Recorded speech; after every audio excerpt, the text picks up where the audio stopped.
Welcome back to Opinion Journal Live. I'm Jason Riley, and joining me next is Foreign Affairs columnist Bret Stephens to talk about Iran. Welcome, Bret. It's good to be here. So much is going on over there. It's hard to know where to begin, but let's start with the Iranian nuclear scientist who was killed today. What can you tell us about that? Well, there's like a soundtrack of that bass guitarist from Queen playing in the background there. He's at least the third Iranian nuclear scientist killed in the last couple of years. There were rumors of earlier assassinations. This one fits a pattern. A magnet bomb stuck to this scientist's car from a motorcycle in traffic, and I don't know whether this is James Bond or Jason Bourne or some other intelligence agency. The Iranians, of course, are saying it's the work of the Mossad. The Israelis never confirm or deny these things, but it's clear that a number of intelligence agencies have an interest in slowing the Iranian nuclear program by means overt and covert. You've seen the sanctions that President Obama signed into law over the Christmas break, and covert activities have included rocket missile factories mysteriously blowing up when leading generals are in them.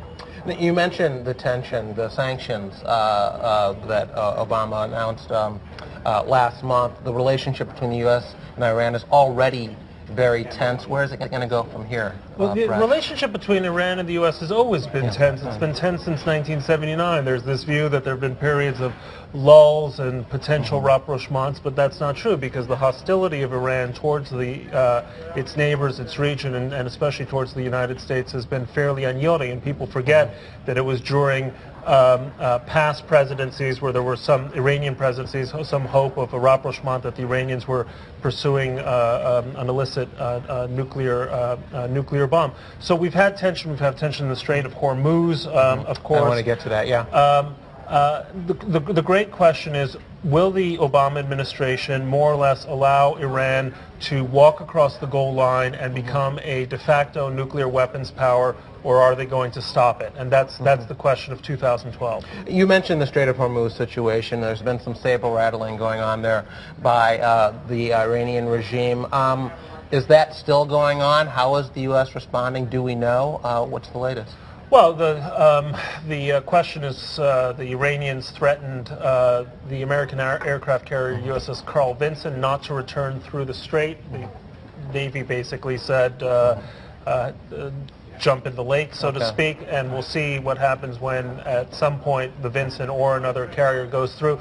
The Iranians would be insane to try to either mine the straits or attack a U.S. Navy ship, but it's an insane regime. So why are they doing it? Because they're insane, or as they say, well, why are they doing it? Well, one argument is they're doing it for domestic consumption. They're trying to look tough internally. But remember, this is a regime that is also internally fractious, and some sectors, some groups within the regime are more extreme than others, and so it may be that there are actually forces within the regime that would countenance and would like to see a military confrontation with the United States on the theory that maybe the U.S. would back away and be humiliated. Okay.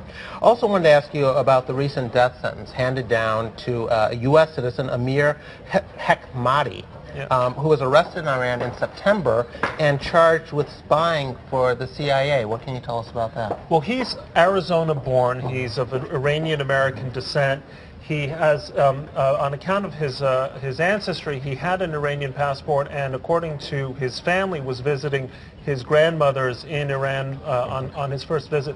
Former U.S. serviceman who had worked for some period of time for BAE as a contractor for British Aerospace. This follows a pattern in which the Iranians routinely take foreigners, particularly Americans, hostage and try to ransom them for some kind of diplomatic victory. You remember those 3 hikers who accidentally possibly crossed over the Iranian border in 2009. There was the journalist Roxana Saberi. So the Iranians may be looking, by imposing this terrible sentence, may be looking to bargain hard as a kind of chit with the Obama administration so that it not enforce these oil sanctions that have now come into or are coming into law.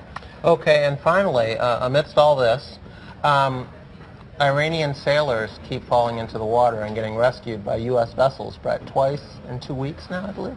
Yeah, well, there was the case, the USS Kidd, commanded by a woman, a great symbol of American power, but also the humanitarian power of our military. 13 sailors who were 40 days at sea, and then also a U.S. Coast Guard ship, I think, rescued some sailors. To some extent, this happens all the time. We have forces in the Arabian Sea. Piracy has been an issue now for many years, but I think it goes to show how little a humanitarian gesture on the part of the United States does to convince the Iranians to change or to moderate their behavior. An evil regime is, I don't think, going to be very impressed by the conspicuous acts of grace and humanitarian kindness of the United States. Okay, but it's what we do, right? It's what we do, right?